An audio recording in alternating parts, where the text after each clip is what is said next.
I am a big believer that we need a massive education revolution. Look at our kids, okay? Look at our kids that are now in their teenage years. They're in their elementary school years. Some of them are in their early 20s. But look at the kids that are at school. I'm going to give myself 10 minutes or less to share with you my vision for this education revolution and why I believe it's necessary. Okay, first of all, I am a big believer in holistic education. What does that even mean, holistic education? Well, it means that we are nurturing the whole child. Okay, so my definition of that means that a school's job or a community's job is not just to focus on academic excellence alone, because if we're doing that, we are actually totally looking at something in disproportionate ratios. But it's so we wouldn't, in my worldview, we wouldn't even start with academic excellence. Okay, if you're looking at like Pavlov's hierarchy of needs, so we've got to look at spiritual health, we've got to look at emotional health, we would look at physical health, psychological health, academic excellence, social development, character development, and life skills. So it's really an 8-pronged approach. Now, if you look at all 8 of those, let's call it slices of the pie. Again, spiritual development, spiritual, physical, emotional, psychological. If you're looking at all of those pieces together, clearly it is not a one-size-fits-all approach. There's not a one-size-fits-all solution. So I am not even pretending to propose to you that we're going to have one school or one type of school or one school system that is going to work for everyone. But right now what we've got is a one-size-fits-none philosophy. Okay? So how many of us as adults can look back now and see what we're missing or what we were missing in our own upbringing? I can see it everywhere. Okay, we're missing the life skills. We're missing the character development. And y'all, some of you have heard me share the story that several years ago, actually I guess it would have been about 4 years ago, I was living in Australia and I was asked to come and teach a girls' school. So it was a seminary that they had finished high school. They were between, I guess it was like a gap year for lack of a better description. They were just out of high school before they went into their next round of learning. And they were in seminary for a year or two learning. And when we were there, it was the most beautiful girls, the most amazing backgrounds, the most loving families. They were brilliant. They had very high level education. They wanted to go out and conquer the world. And what I saw in this little slide, they came from all over. They were from United States, Canada, Europe, South Africa, all over the place to Australia, where they were in this school for a couple of years. And they wanted to conquer the world. They had the most biggest visions, the most big dreams and hopes, but they didn't have an iota of awareness or life skills to go along with them. Now, I know that's the case for most people when they're 18 years old. We're totally naive, don't have a clue what's going on. You know, we want to solve world hunger, but we can't balance our checkbook. We want to join, the Peace Corps. We want whatever. We can't change a tire. We don't even know how to sew a button. I'm speaking like I could see myself in these girls. We don't know how to manage 2 pennies between our name. And I'm just thinking to myself, how long do we have to continue this cycle where we all know about the War of 1812, but nobody knows personal finance?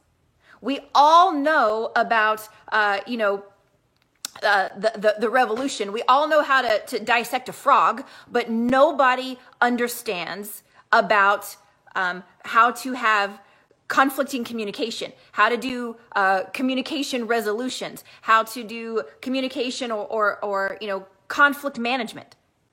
So why?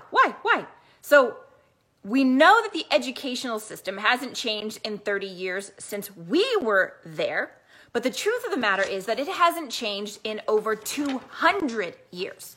Okay, because the reality is that the situation, that the school system, I don't know if y'all know this or not, but the school system that we have right now is an over 200-year-old system. and it was developed to help people thrive in a factory environment. Now, I don't know about y'all, but how many of you really are hoping and praying and wishing that your children are going to graduate and go work in a factory? Not me, okay? That's no longer the world that we're living in, but that's still our world that we are grooming them for. The reality is that today's jobs, today's world, they want children that can think outside the box. They want children that can be creative. They want children that can express themselves, that can handle assertive communication, that can solve problems, that have creative thinking skills. And what we're teaching them to do is sit in a row, only speak when spoken to, don't rock the boat, don't color outside the lines. How much information can you memorize? And nobody, and I mean nobody, needs to be able to memorize and spit back facts to survive and thrive in today's world. We all know that.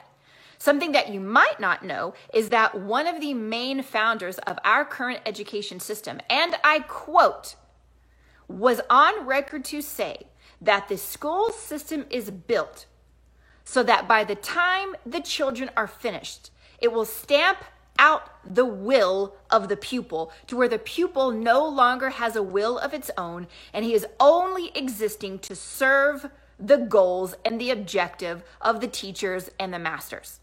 That was the objective of the original education from Europe before it was brought over and implemented here in the United States. Okay, so I'm going to get off my soapbox. We're not going to talk about that right now because we can sit around and lament all day long and complain and whine about what's wrong, what's broken, why isn't it working? But that's not going to get us anywhere. Do you agree? So what we've got to look at is what can we do about it? Now, y'all know that I started a school system along with my husband. We founded a school a couple of years ago. We launched a global school system that we believe with all of our hearts, and we have brought an amazing team together that we have started to build this global revolution.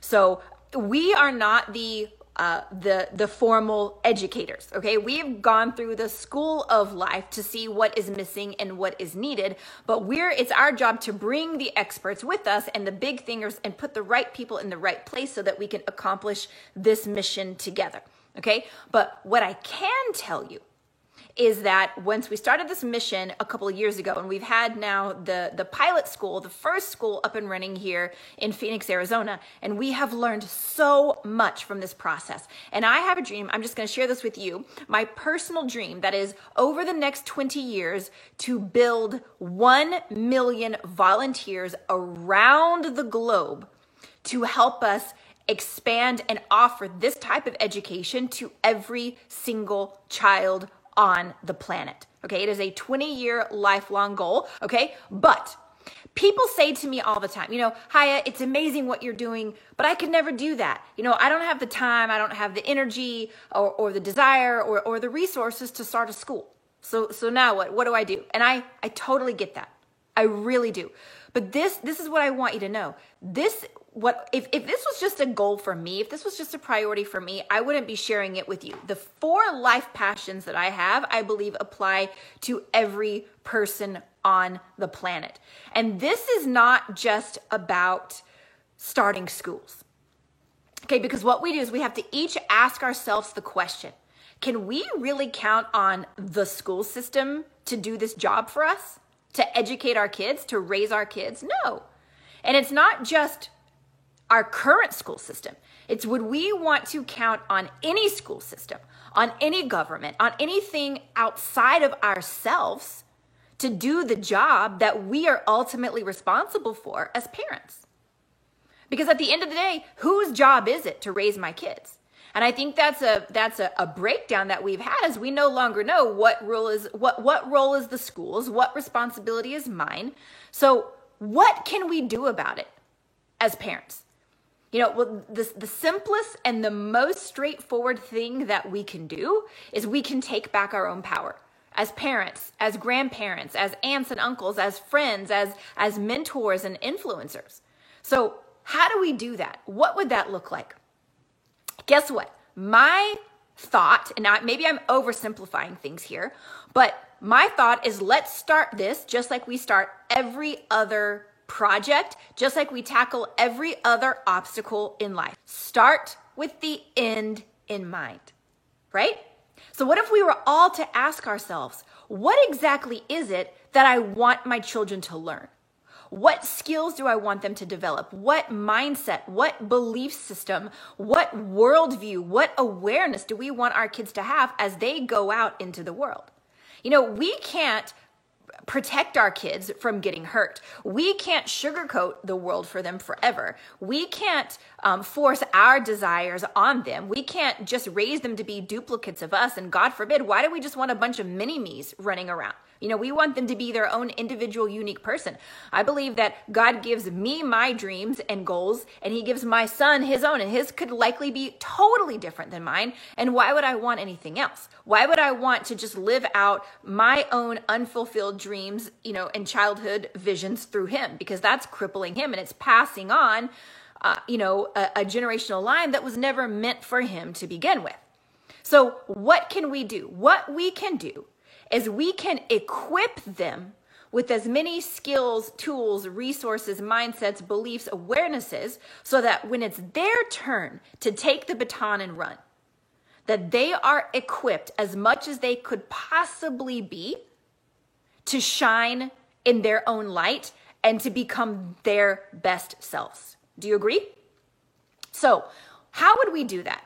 If we're looking at, we've got 18 years, let's say, just roughly speaking, with these kids while they're under our influence. It might be more, it might be less, but just for conversation's sake, if we've got 18 years, then what if we were to literally make a curriculum, like make a list of the life skills and the character traits that we want them to develop over that time? Absolutely, I want them to be able to do math, and we need them to be able to communicate, and we want them to have world awareness and all of the social studies, et cetera, et cetera. But if I had this mindset, maybe I would spend a little bit less time on memorizing facts and figures from the First World War or the War of 1812 or the treaty that happened 200 years ago that no one can remember. And maybe I would spend a little bit more time on developing these life skills that are necessary to survive and thrive in the world. Now, what if we are going to look around, and if this is the mindset that we start taking on, we're going to be immediately disappointed and disenchanted with our school system because we see that there's a breakdown. We see that they're not tracking with us.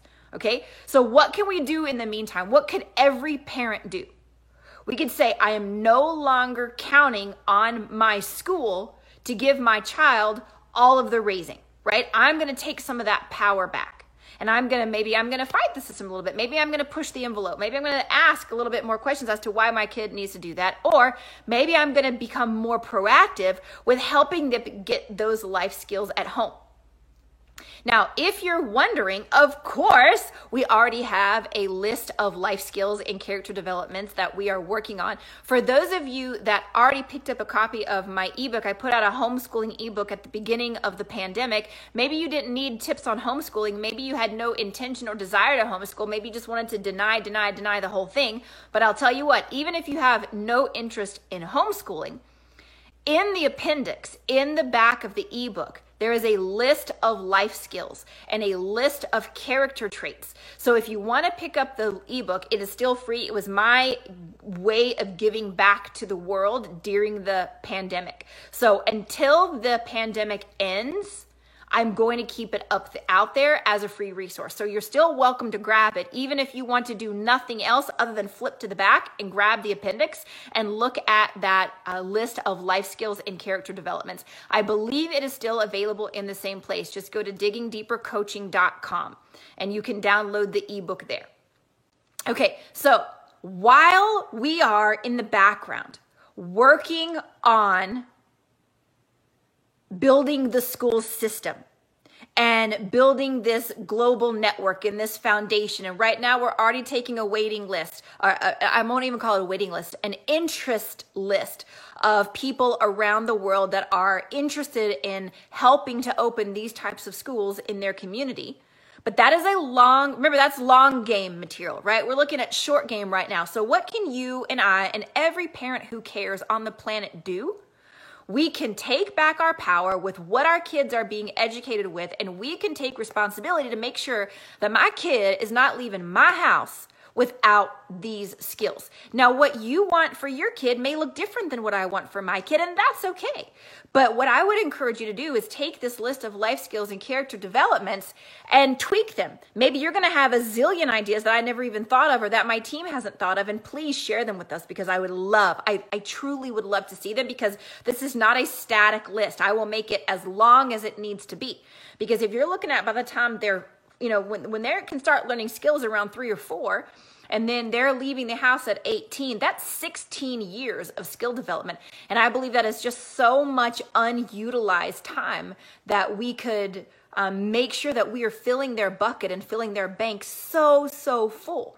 So that's my, in a nutshell, if I could share with every parent around the globe what they could do to take back their power when they're looking at the sheep being programmed right now. And if you don't want your kid to go out into the world like a sheep, what are you going to do? This would be my 2 cents on how we can all band together. As we know, rising waters lift all boats. And this is a way that we can all elevate our world together by taking our power back and not leaving our kids and the next generation at the hands of a system that has been broken already for 200 years.